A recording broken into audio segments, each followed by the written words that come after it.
terpecah menjadi dua kurikulum Indonesia kan. Satu kurikulum Dekun, satu kurikulum Depak. Jadi memisahkan antara agama dengan dunia. A'udzu billahi minasy syaithanir rajim. Bismillahirrahmanirrahim.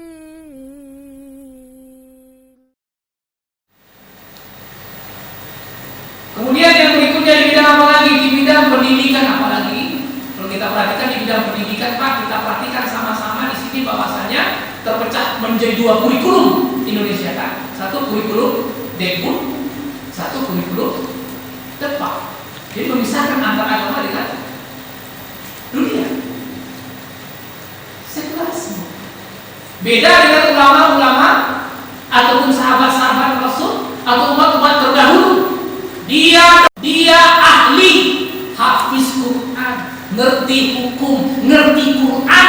Coba sekarang kita cari dokter ya dokter, ditanya sholat pun dia lupa. Kalau dulu enggak, Pak. Seorang dokter hafiz Quran, Ibnu Sina. Seorang dokter hafiz Quran, Jabir bin Hayyan. Seorang ulama ahli kimia. Sekarang dipisah. Itu di bidang pendidikan. Inilah wajah-wajah kita, wajah-wajah umat Islam. Ini yang sekarang terjadi. Masjid-masjid dimasuki oleh tentara-tentara tanpa ada. Iya, ada. Dengan PDL masuk. Ini Aqsa. Kemudian ini juga di Suriah. Lihatlah, ini Muslim Rohingya dan apa ya? Di Rohingya, kasihan kita. Rohingya kan itu pernah kita mungkin juga ada ya di Amerika, di medsos Bapak pernah lihat manusia ini dipanggang macam kambing ini. Itu kita, Pak. Itu kenapa kok bisa seperti itu gitu ya? Ini kita akan jawab semua. Termasuk lagi Uighur. Di Uighur itu perempuannya semua, lakinya semua ditangkapin, perempuan diperkosain. Laki-lakinya itu didoktrin untuk meninggalkan agamanya. Doktrin terus di Uighur. Dan juga di Afrika lupakan. Orang lagi sholat Jumat ditembaki. Itu kondisi kita. Apa penyebabnya? Penyebabnya apa? Adalah karena umat Islam tidak mempunyai visi. Tidak tahu hidupnya. Yang berikutnya, karena tidak mempunyai visi, maka hidupnya kehilangan arah. Pegang hidupnya nggak ada. Nah kalau udah nggak ada arahnya, nggak tahu dia mau kemana, powernya, kekuatannya juga hilang, habis ditindas, dijajah dan sebagainya. Dan bagaimana cara membangkitkannya? Untuk membangkitkan dari keterpurukan tersebut, berarti jawabannya umat Islam harus punya visi. Visi yang bagaimana? Visi yang benar, jangan visi yang salah. Visi yang benar, tujuan yang benar. Jadi untuk bangkit, Pak, kita harus punya visi dulu. Ini dasarnya dulu. Harus ada tujuan, harus ada visi, harus ada patokan hidup kita. Kemudian kita lihat di sini, ya. Bagaimana kita membangun visi? Caranya gimana? Pertama, untuk kita harus menentukan visi hidup kita dulu. Visi yang benar. Yang kedua, Pak, setelah kita menentukan visi hidup kita, lalu kita bangun fondasinya. Kita bangun fondasinya, Pak. Dasarnya kita bangun, tujuannya jelas. Dasarnya harus kita bangun. Kalau tujuan jelas, dasarnya kita bangun, sama aja, habis kita. Lalu yang ketiga, tentu membangun misi dan ataupun cara untuk menggapai visi tersebut. Nah, yang pertama kita lihat, Pak, menentukan visi hidup kita. Nah, bagaimana menentukan visi hidup? Ya, nah, pertanyaannya apa yang menjadi visi kita? Nah, kebanyakan manusia, Pak, visi atau tujuan hidupnya itu pasti ingin menjadi orang sukses, kaya raya dan terkenal, pasti itu. Ya, walaupun katakan, aku ingin visi tujuan hidupku mengabdi kepada Allah, tapi hatinya aku ingin kaya raya. Gak bisa kita hukum, karena itu sudah fitrah manusia. Allah rizahnahu Visinya apa? Visinya menjadi orang sukses, kaya raya, terkenal. Ya, kaya raya, terkenal seperti yang misal seperti bapak ini, Pak. Nah itu kaya raya, duit, Pak. Dolar semua. Itu 100 per lembar itu $100, Pak. Kalau $100 itu $1 ya 14.000 atau 15.000. Kalau 100, Pak. Nah, 400 itu berapa ikat, Pak? Kira-kira satu ikat itu berapa lembar isinya? Ya. Banyak. Capek kita gitu ya. Capek banyak. Pengen kayak gini. Bang Hati pasti. Ya karena di masjid pengennya kuat-kuat. Saya juga pengen. Jujur aja saya bilang cuman kan ada yang harus juga kita perhatikan. Apakah ini tujuannya? Apa yang seperti ini jadi orang terkenal? Facebook ini bukan Facebook ya, ini penemu Facebook. Ada yang sih pakai Facebook kan? Enggak ya, orang kecil masih nggak boleh pakai itu ya, kecil-kecil. Terkenal atau parahnya kayak gini, terkenal, kaya raya dan punya jabatan. Nah, kira-kira di mana? Ini kali kasur. Kalau bikin nanti nama orang kita ditutup, Pak. Kita bikin foto gitu ya, oh habis kita dibuat melanggar undang-undang IT gitu ya. Nah kita bikin kali kasur, pakai rupiah, ya pusatnya nampak, kunci, perempuan dan luar biasa. Kalau yang kita paham di sini, oh berarti ini orang beragama, tapi agama digunakan untuk yang memperoleh kekayaan dan juga memperoleh wanita-wanita. Kan seperti ini sekarang ada. Kondisi kita, Bapak lihat sendiri, saya nggak sebut nama. Lihat sendiri, dijual agamanya dengan apa? Tuh hari itu A datang menteri ke rumah, jadi B. Tahu kan? Ya sebelumnya A, oh begini, nggak bisa, nggak seperti itu. Datang menteri ke rumah, jadi B. Tapi istilah jadi C. Berubah lagi, Pak. Tak tahu kita apa yang pikiran kita. Nah, apakah mungkin Bapak seperti ini? Maunya macam Abdurrahman bin Auf, Pak.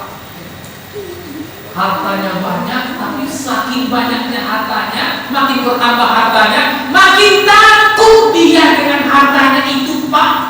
Yang enaknya Abdurrahman bin Auf sama istrinya kompak pula. Oh, enak kali kalau kita di satu visi, Pak. Suami istri satu visi, suami istri anak satu visi. Wah mantap krina. Dakwah pun oke. Ini awak jadi dakwah, istri menghalang-halang. Atau sebaliknya, suami main lem di kedai begitu Pak ya, atau di kedai kopi, istri berdakwah. Wah kacau. Tapi kalau satu visi enak macam keluarga Abdurrahman bin Auf. Ya, satu penting keuntungan dia dapat dari perniagaan itu, kompak mereka. Satu malam ini harus kita bagikan semua ke orang-orang miskin. Dibagikan, Pak, habis baru tenang, baru enak tidurnya, Pak. Kalau kita tidur dengan uangnya enak kali ya. Besoknya Pak datang lagi 2 peti emas, pakai peti dikunci. Mati dia, Pak. Gimana, Pak? Maksudnya mati dia. Biasanya mati dia. Mending dia banyak hartanya. Pening dia. Tapi peningnya Abdurrahman, Pak, peningnya itu takut kali dia kalau dunia itu merusak visi hidupnya, merusak tujuan hidup. Kalau kita baru mati, Pak, dapat seperti emas, sudah kumpulkan semua. Besoknya lagi, apa lagi, sewa lagi dah. Pasang CCTV, ujungnya mati dia, lapar dia, pasang kunci main semua, rupanya konslet atau listrik tak bisa keluar dia, Pak, mati dia terbakar semua. Itu, Pak. Jadi bukan berarti kita nggak boleh kaya, kita boleh kaya, tapi jangan sempat itu tujuan kita. Ya, kemudian yang berikutnya, Pak, ini kan kasar, ini memang kasar, tapi kasar ini yang tidak kuat dalam jiwa kita. Nah, apakah kita menjadi seorang yang sukses kaya raya tapi masuk neraka dan kekal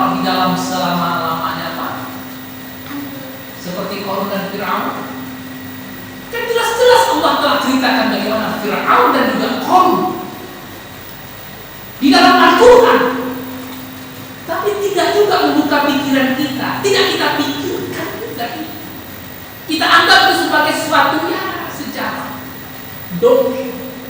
Padahal itu banyak pelajaran. Kau masuk di perang ini. Ataukah Pak, sukses kaya raya, masuk surga, kekal selama-lamanya di dalamnya seperti Abu Bakar, Abdurrahman bin Auf dan lain sebagainya? Pasti kayak gini lah. Ya, kalau saya tanya fitrah kita pasti seperti ini. Kalau itu pertama kali bakal tahu lah. Ya pasti kayak gini. Cuma berat kali mencoba hidup itu. Ya Pak, untuk mencapai hal yang seperti ini, sukses kaya raya masuk surga. Matinya masuk surga. Kecil dimanja-manja, remaja dipuja-puja, dewasa kaya raya, mati masuk surga. Mantap ya. Apakah itu mungkin? Mungkin saja, asal kembali syariatnya dipegang. Kalau tadi dipegang ya udah. Lalu berikutnya kita lihat di sini, ya. Nah, mari sama-sama kita renungkan firman Allah yang berbunyi Bismillahirrahmanirrahim. Ya ayyuhalladzina amanu taqullaha wal tanzur nafsum ma qaddamat lighad wattaqullaha innallaha khabirum bima ta'malun. Wahai orang-orang yang beriman, bertakwalah kepada Allah. Wal tanzur nafsum ma qaddamat lighad, dan hendaklah setiap diri kamu memperhatikan apa yang telah diperbuatnya untuk hari esok, untuk akhiratnya. Bahasa yang sederhananya Pak, untuk orang-orang beriman, Allah perintahkan mempersiapkan diri kita untuk menghadapi hari esok, yaitu akhirat. Itu visi kita. Disuruh mempersiapkan diri, mempersiapkan diri dari ilmu, semangat dan sebagainya. Itu visi kita. Lalu yang berikutnya Pak, setelah kita biar benar-benar kita bisa mempersiapkan visi hidup kita tadi, Allah telah perintahkan, siapkan visimu, persiapkan dirimu untuk menghadapi hari akhirat. Kenapa? Coba secara logikanya, ada satu buah garis waktu dalam kehidupan ini. Garisnya seperti, kira-kira seperti ini Pak. Tak berawal dan tak berakhir. Ini garis waktu. Gak tahu awalnya di mana, gak tahu ujungnya di mana. Lalu garis waktu itu dibagi Pak oleh dua buah titik yang hitam, apa ya? Titik yang hitam pertama itu adalah titik kelahiran kita. Titik yang satu lagi Pak, tadi Pak, yang sangat sedikit tadi, maka kita akan menyesal, menderita, tersiksa, teraniaya selama-lamanya dalam neraka, dipotongnya.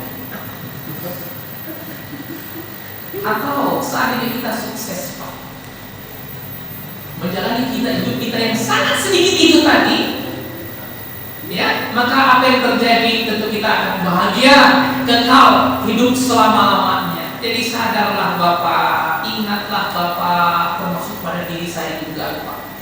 Terkadang dirinya harus diingat-ingatkan terus Pak. Harus diingat-ingatkan. Dunia ini hanya sementara, hanya sekali, hanya sebentar saja, dan tidak pernah akan terulang kembali.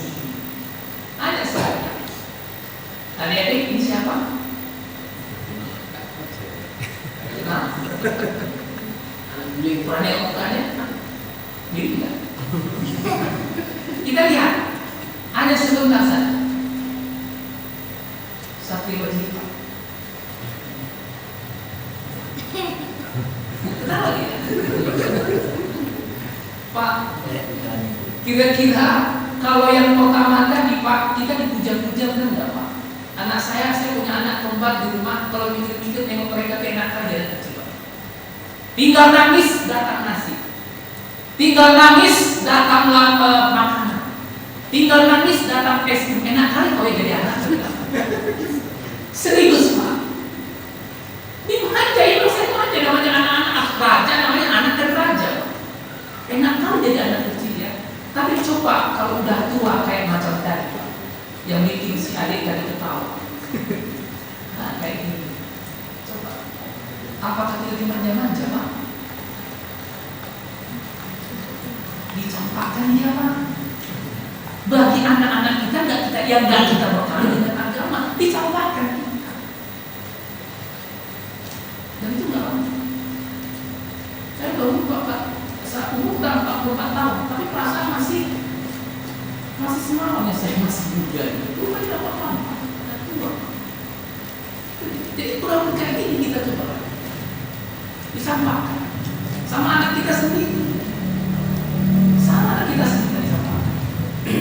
Lalu yang berikutnya Pak, kita lihat firman Allah. Bagaimana cepatnya waktu itu Allah sampaikan dalam surat An-Nasiyah. Bismillahirrahmanirrahim. Ka'annahum yawmaha. Pada hari mereka melihat hari berbangkit itu, lam yalbitu illa asiyatan aw duhaha. Mereka merasa seakan-akan tidak tinggal di dunia, melainkan sebentar saja di waktu sore ataupun pagi harinya. Maksudnya Pak, hari berbangkit itu sebentar. Ibaratkan Bapak dimatikan pagi, dibangkitkan sore. Nggak sampai 1 hari Pak. Saking singkatnya waktu itu. Saking singkatnya waktu itu. Apalagi sekarang, terasa singkat waktunya. Nggak kita rasakan itu. Kalau saya merasakan Pak, saking singkatnya waktu. Serasa kurang waktu itu rasanya. Kalau bisa tambah lagi 12 jam lagi, 32 jam. Kalau bisa, 36 jam. Kalau bisa. Tapi nggak mungkin melanggar kodrat Allah. Sangat singkat Pak. Kita lihat Pak. Nah, berapa lama kita merasa hidup di dunia? Kita ambillah waktu umur kita mungkin anggap 70 tahun. Ya, anggap umur kita 70 tahun. Ya, dikasih bonus plus oleh Allah. Nah, 30 tahun, 70 tahun itu kalau kita konversi dengan kehidupan akhirat kira-kira berapa lama? Berdasarkan apa? Berdasarkan firman Allah dalam surat Al-Ma'arij ayat 4 yang berbunyi Bismillahirrahmanirrahim. Takhrujul malaikatu warruhu ilaihi fi yaumin kana miqdaruhu khamisan al-sanati. Malaikat-malaikat dan Jibril naik menghadap kepada Tuhan dalam sehari yang kadarnya 1 hari, yang kadarnya 50.000 tahun. 1 hari akhirat Pak 50.000 tahun. Kalau Bapak disiksa 2 hari di akhirat, berarti kalau kita konversi ke dunia 100.000 tahun. Umur kita aja tak cukup sampai segitu Pak. 2 hari disiksa di neraka. Kalau kita konversi berdasarkan ayat ini, itu 100.000 tahun. Apa maknanya? Mati kita mati, harus mati dibagikan lagi. Kita dicelup oleh Allah, udah dicelup sakitnya luar biasa, diangkat oleh Allah, waktu kemudian otot-otot dan daging-daging itu sakitnya sama dengan sewaktu kita dicelupkan. Kalau percaya coba. Tidak, kalau percaya coba. Ulama-ulama terdahulu Pak, saking susahnya hati ini menghadap Allah, dibakarnya tangannya. Sukar kali dia menghadapkan jiwa ini kepada Allah, dibakarnya tangannya. Wahai hati, masihkah kau kuat dengan siksa api dunia ini? Itu ulama-ulama terdahulu. Kita yang kalau bisa